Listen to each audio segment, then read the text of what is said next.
ভালোবাসার বাতাস।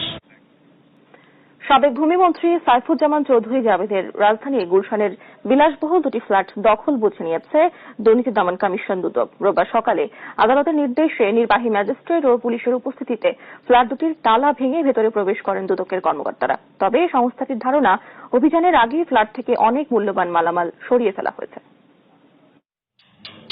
আদালতের ক্রোকাদেশের পর এবার সাবেক ভূমিমন্ত্রী সাইফুজ্জামান চৌধুরী জাবেদের গুলশানের আলিশান দুটি ফ্ল্যাট নিজেদের হেফাজতে নিলেন দুর্নীতি দমন কমিশন দুদক।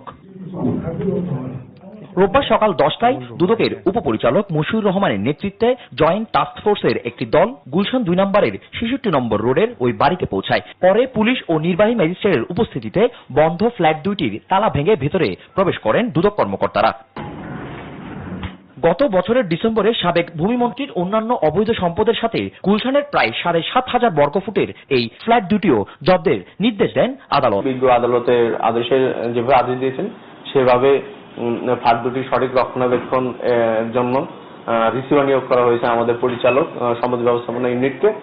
এগুলো ইনভেন্টরি করা হচ্ছে।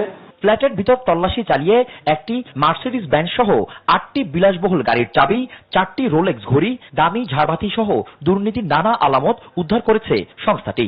এবং এই প্রক্রিয়াগুলোতে আপনারা জানেন আমাদের যে সংশ্লিষ্ট কর্মকর্তারা আছেন তারা তাদের যে পদ্ধতিগত এবং আইনগত প্রক্রিয়াগুলো রয়েছে যেগুলো সংগ্রহ করা, বিভিন্ন ক্রোকাদেশ দেওয়া ও ফ্রিজ অবরোধ করা সবকিছু চলমান রেখেছেন। সাবেক এই ভূমিমন্ত্রীর বিরুদ্ধে ইতোমধ্যে 30টি মামলায় 500 কোটি টাকা আত্মসাতের অকাট্য তথ্য প্রমাণ রয়েছে দুদকের হাতে।